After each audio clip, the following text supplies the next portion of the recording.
You're watching the Daily Climate Show on Sky News. Coming up on today's programme, plans to clamp down on disruptive protests as the High Court hears more than 100 members of Insulate Britain have been served injunctions to keep them off motorways. The United States tops the list of the world's greatest carbon emitters since the start of the Industrial Revolution, while only 4 of the top 10 have promised substantial cuts in emissions. And the man who's picked up over 1 million pieces of rubbish in a quest to keep his local area clean.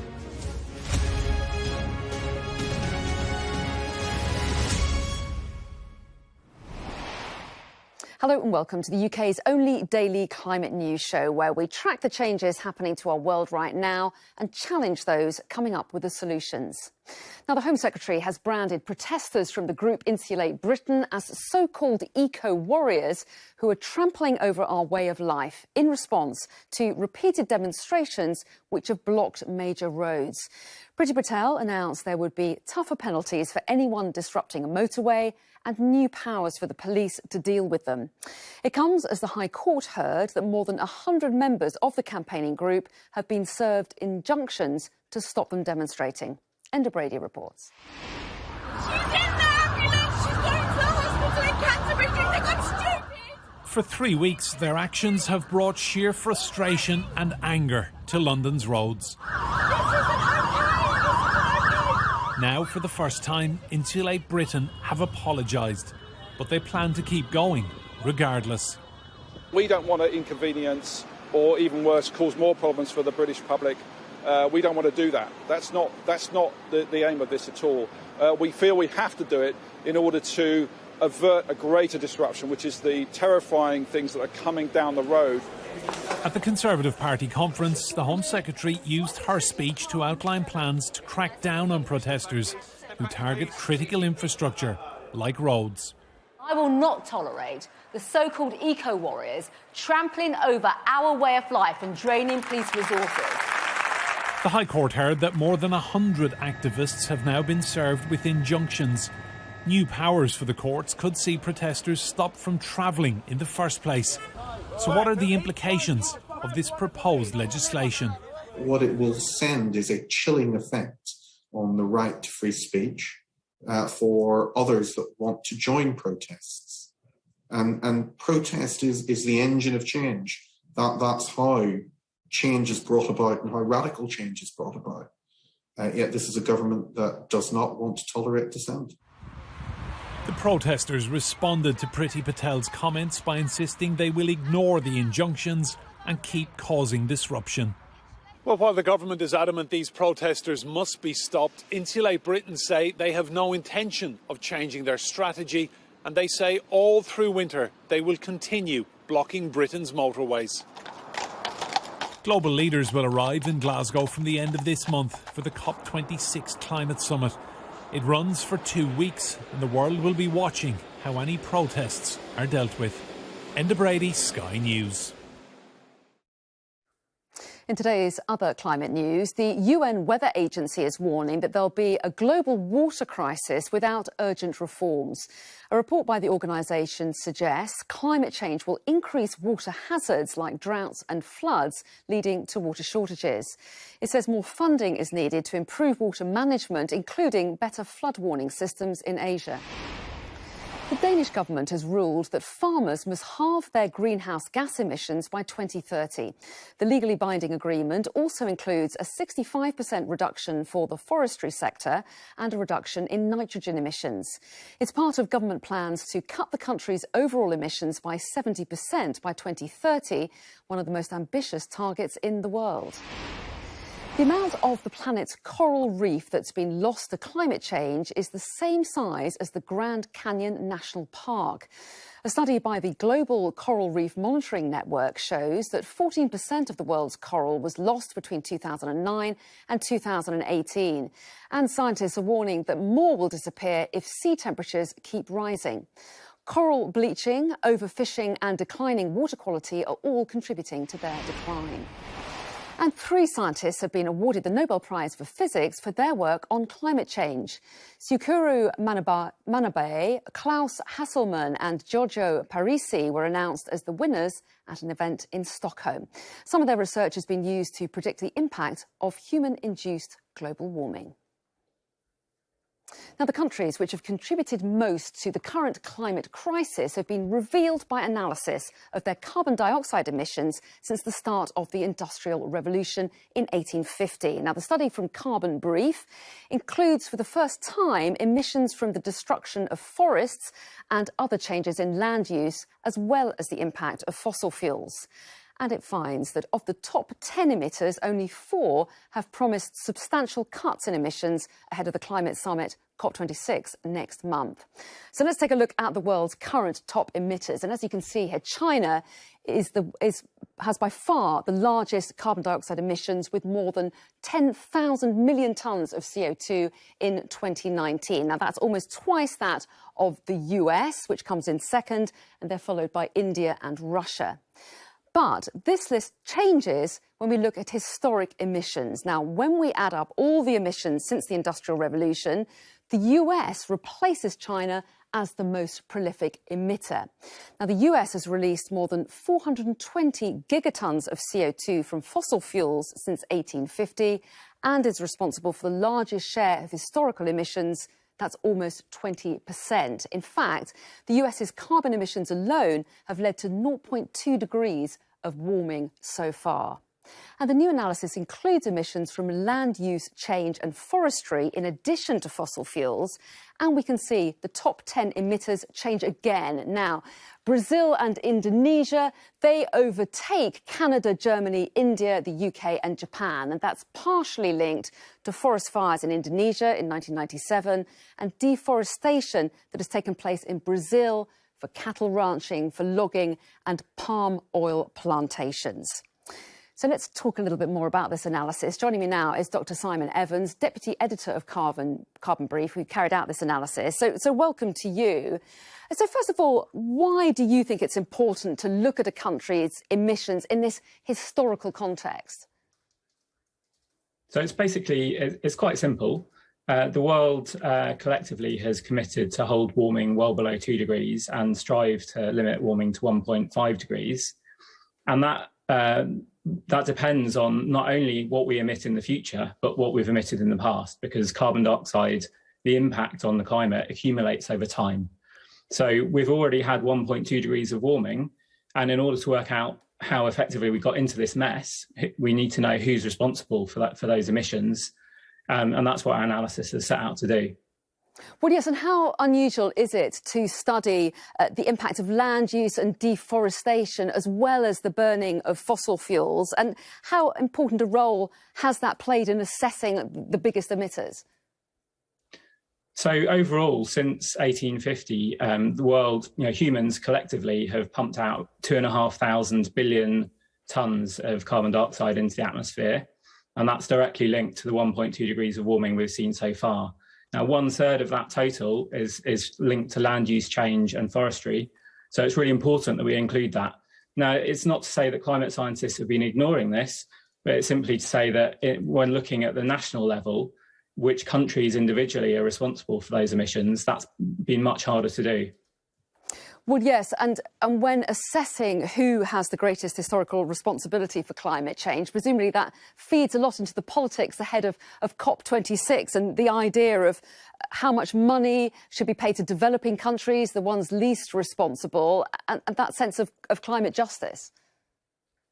Yeah, so, climate justice very much revolves around this question of who's responsible for the state that we're in and who ought to do the most to mitigate further warming.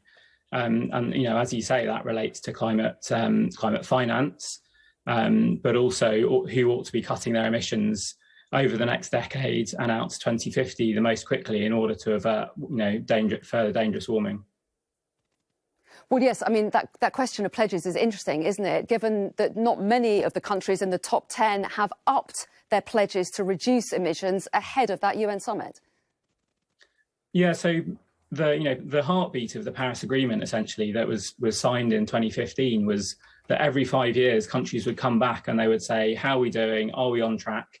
And the answer is very clearly, we're way off track. And so the idea behind Paris was they were meant to come forward with greater ambition. Each country was supposed to, by 2020, submit a more ambitious target.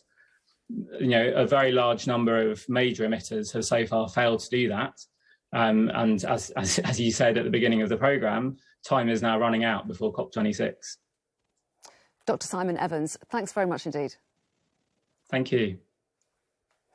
Now, one man's mission to clean up his local area has earned him a huge following on TikTok. Hundreds of thousands of people have watched Daniel Tobin's quest to clear the environment of plastic as well as other rubbish.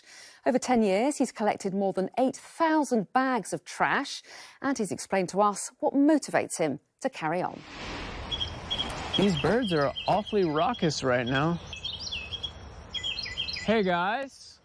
When I was a freshman at university, there was a stream on campus that really bothered me because I and all the other students could see that there were hundreds of plastic bottles floating down it. No one cared enough to clean it up. I felt like the environment was unhappy there. When people litter, they don't realize that sometimes they're actually turning something that is reusable into something that can't be. Plastic, once it gets a certain amount of dirt inside of it, can't be recycled. There is now plastic pollution on both the highest point on Earth, on the top of Mount Everest, and there's plastic pollution in Mariana's Trench, which is the deepest point on Earth. Anyone who wants to help the environment will spend some time cleaning up plastic pollution wherever it may be so that they can appreciate the natural and sacred beauty of that place afterwards. Do stay with us. Coming up after the break, I'll be joined by economist Vicky Pryce and the Independent's climate columnist Donnachadh McCarthy. And we're going to be discussing how much would it cost to insulate Britain and the role of nuclear power in helping us reach net zero emissions. That's coming up.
We take you to the heart of the stories that shape our world.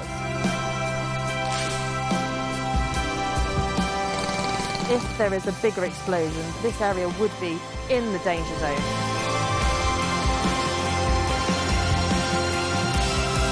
These traffic jams snake for hours up and down this hillside. It means precious aid can't access those in need.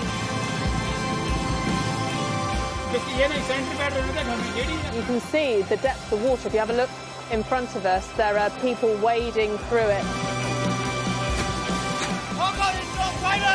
I think experiencing the 2 million person march in Hong Kong, that was a moment. I don't like the Chinese government. It's cruel. It was real people power in action. Police have been firing tear gas and rubber bullets. The fires all around us here, and just one of them is the size of around 31,000 football pitches. Siobhan Robbins, Sky News, Bangkok.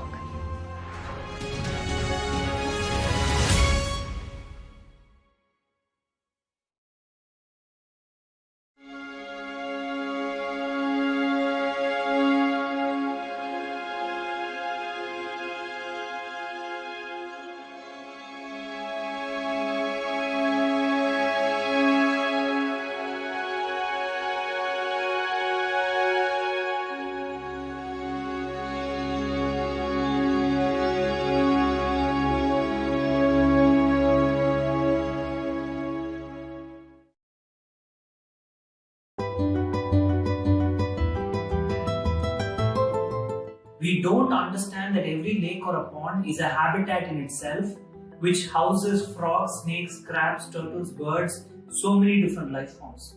Human beings directly depend on underground water source. So a lake or a pond is necessary to replenish these groundwater resources.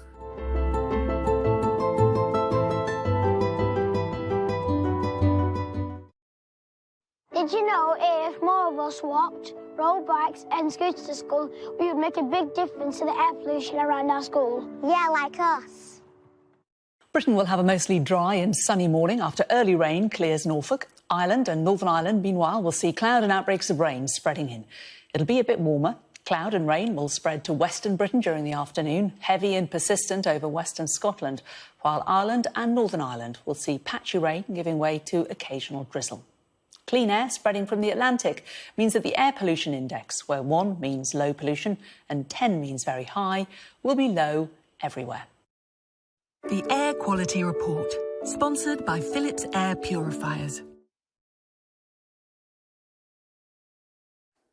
Hello and welcome back to the Daily Climate Show on Sky News. And we're getting straight to discussing the climate issues of the day now with economist and former joint head of the UK's Government Economic Service, Vicky Pryce, and the Independent's climate columnist, Donnachadh McCarthy. So good evening to both of you. Really good to see you both.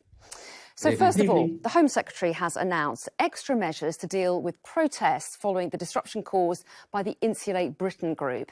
Now, we've discussed protest tactics here more than once, but what about the protesters' cause? How would we insulate Britain and how much would it cost? So, Donnachadh, to you first of all, before we drill into the costs, tell me why you think it's important for the environment for us to all insulate our houses.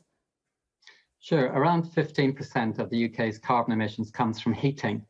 And so therefore it's crucial that we tackle the emissions from Britain's homes, which are among the worst insulated in Europe. So it's essential, if we actually insulate our homes, we cut the cost of running them and the emissions from them by over a third. So it's crucial to put this top of the agenda for the government. So essentially, we don't need to turn the heating up so much if we're well insulated in our homes. It helps bring down the emissions, is essentially what you're saying, is it?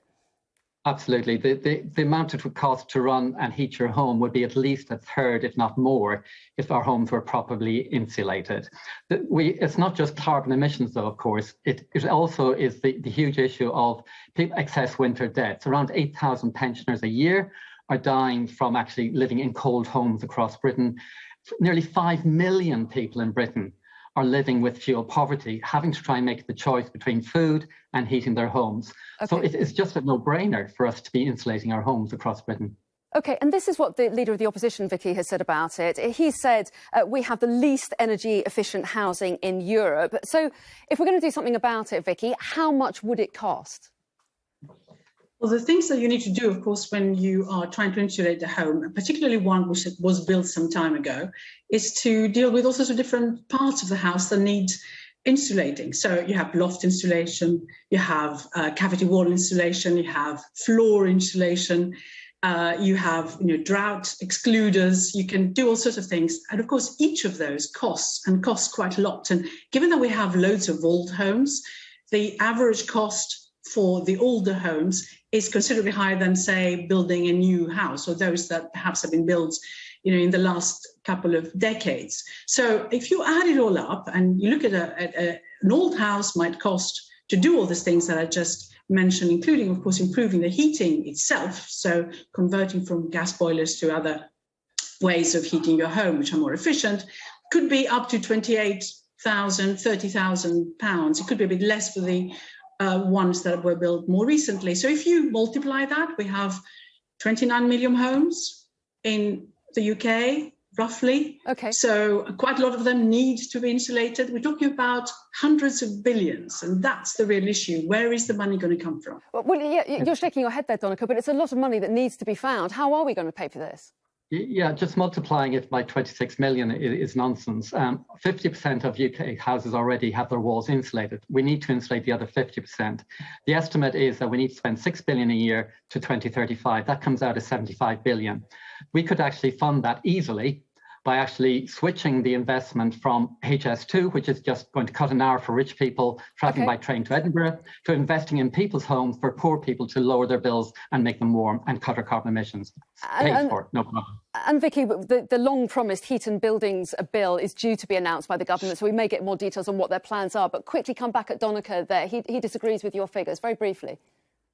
No, I mean, he may be right in terms of what has happened so far and what still is needed to be done. But I mean, the numbers are still, as I said, hundreds of millions, billions, I'm sorry. In any case, that needs to be spent.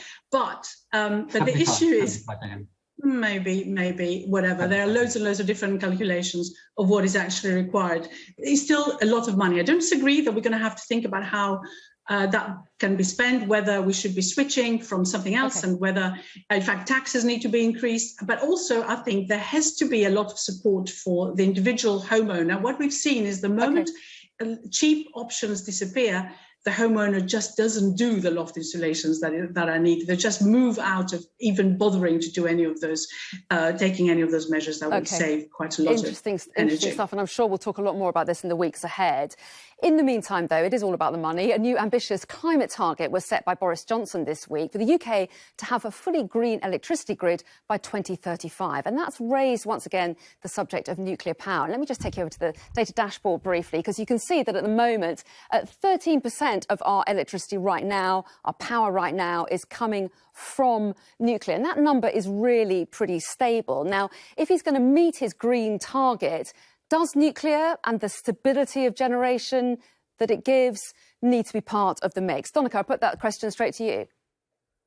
Well, the fact is that we have to be cutting our emissions by 2030. And if we do, even if we do decide to build Sizewell C, that won't be built until 2040 at the earliest. And every single new nuclear power station in Europe over the last 20 years has been 10 to 15 years late. So what we should be doing is not going down an expensive white elephant, but investing in renewables and storage and insulation. The total nuclear fleet produces only 5% of Britain's energy needs. It's a distraction from the real concentration of energy efficiency, insulation, renewables and storage. Well, OK. And Vicky, what do you think? I mean, Greenpeace USA have said nuclear energy has no place in a safe, clean, sustainable future. However, its supporters would say it doesn't produce CO2 or greenhouse gases. It's got a small land footprint and it provides that security of supply when the wind's not blowing and the sun's not shining. So what's your take on it? I think we have been relying a bit on nuclear, and the fact that if we leave things as they are, and if we weren't building Hinkley Point, for example, or we weren't thinking of perhaps having Sizewell C nuclear power station in prospect, then we would be probably seeing the nuclear contribution reduced very significantly over the next few years.